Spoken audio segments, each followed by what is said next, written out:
Assalamualaikum dan salam sejahtera. Anda sedang menonton Sekilas Fakta 22 Oktober 2020 bersama saya Syazwana Ami.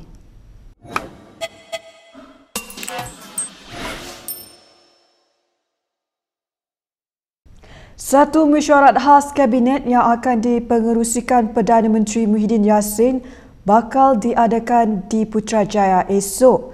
Bagaimanapun, mesyuarat khas esok tiada kaitan dengan rombakan Kabinet. Sebaliknya, tertumpu kepada isu menangani COVID-19, kata sumber kepada Malaysia Kini.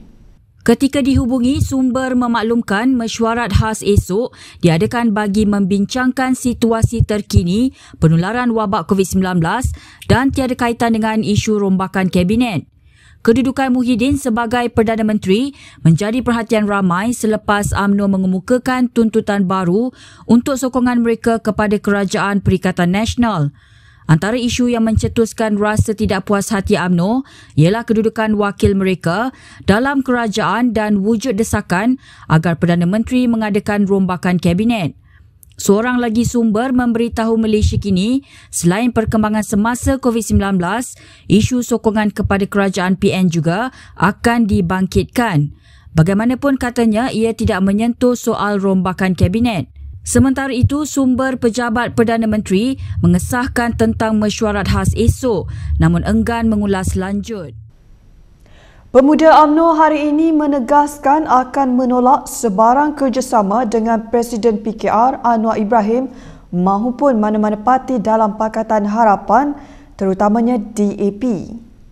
Ashraf berkata penolakan itu dibuat kerana tidak mahu menjadi sebahagian daripada usaha menjatuhkan kerajaan sedia ada. Tindakan itu menurutnya hanya bertujuan untuk memenuhi cita-cita anggota Parlimen Port Dickson itu untuk menjadi Perdana Menteri. Jelas Ashraf, ketetapan itu diputuskan dalam mesyuarat ahli jawatan kuasa Pergerakan Pemuda UMNO yang bermesyuarat secara dalam talian malam tadi. Mesyuarat itu juga memutuskan untuk menyokong gencatan politik sebagaimana yang disarankan Presiden UMNO Ahmad Zahid Hamidi. Keputusan pemuda UMNO ini juga menyusul kenyataan Ashraf di Facebook semalam yang mengatakan sudah tiba masanya bagi ahli politik berdamai bagi mencari penyelesaian terbaik buat rakyat. Sementara itu, dalam kenyataan sama, Ashraf mendesak agar kerajaan segera menyediakan pelan tindakan khas untuk menangani kemelut 2.4 juta rakyat yang bakal kehilangan pekerjaan. Selain itu, beliau berkata pemuda UMNO turut memohon kerajaan mempertimbangkan bantuan tambahan RM1,000 bagi setiap penerima bantuan prihatin nasional di Sabah yang cuma menelan kos RM737 juta. Ketua Pembangkang Anwar Ibrahim mahu kerajaan memperbaiki komunikasi dalam menyampaikan maklumat dan arahan berhubung PKPB dan tidak menjadikannya sebagai bahan ketawa.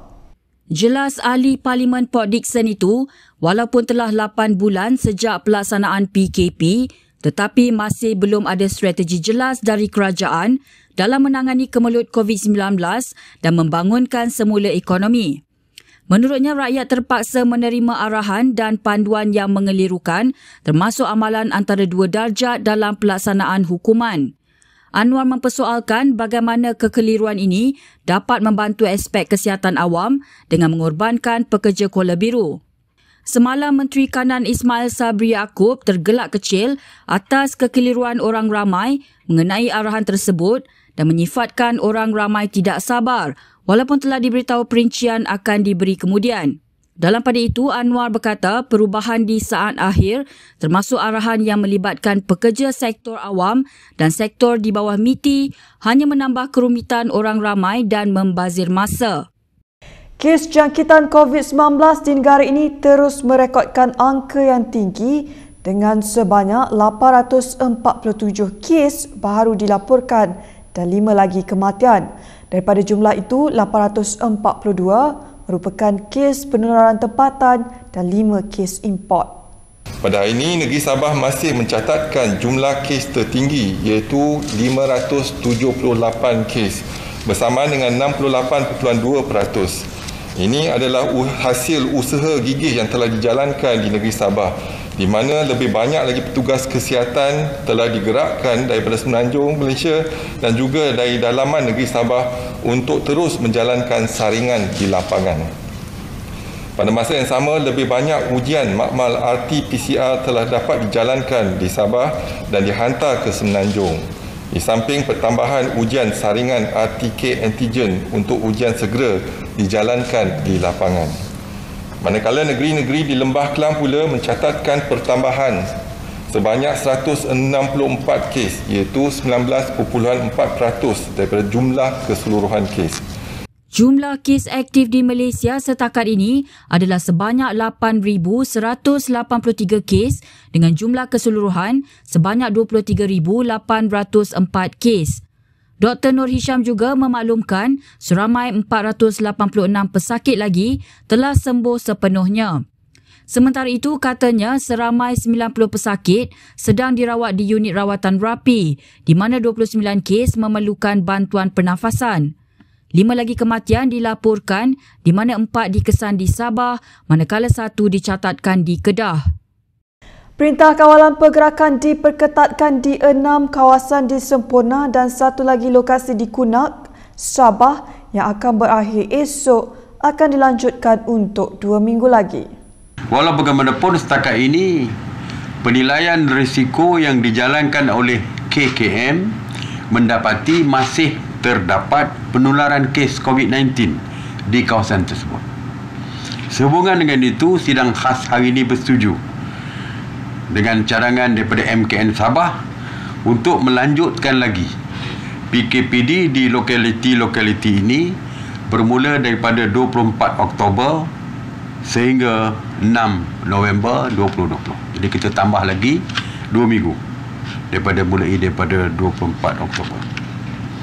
Namun demikian, kelonggaran juga kita akan berikan dari segi kedai-kedai runcit untuk memudahkan pembelian produk selain daripada makanan yang saya sebutkan tadi di lokaliti tersebut.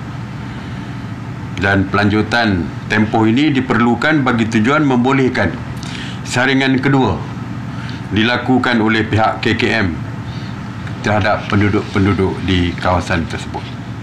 8 lelaki termasuk seorang pengarah syarikat membaiki dan menjual jentera pembinaan ditahan reman 7 hari mulai hari ini berhubung pencemaran di Sungai Selangor baru-baru ini. Perintah reman itu dikeluarkan ke atas kesemua suspek oleh Magistrate Nik Muhammad Fadli Nik Azlan di Mahkamah Magistrate Selayang hari ini selepas membenarkan permohonan polis untuk menahan mereka selama 7 hari.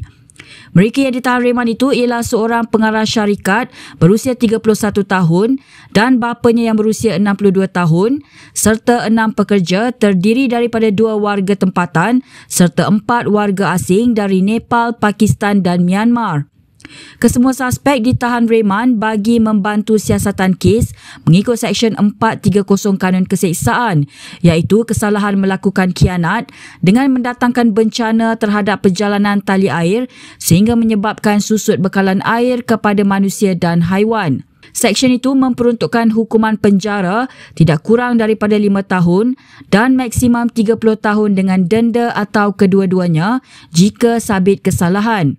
Pengurusan Air Selangor sebelum ini mengesan bau abnormal pada sumber air mentah di Sungai Selangor Isnin lepas menyebabkan loji rawatan air Rantau Panjang terpaksa dihenti tugas.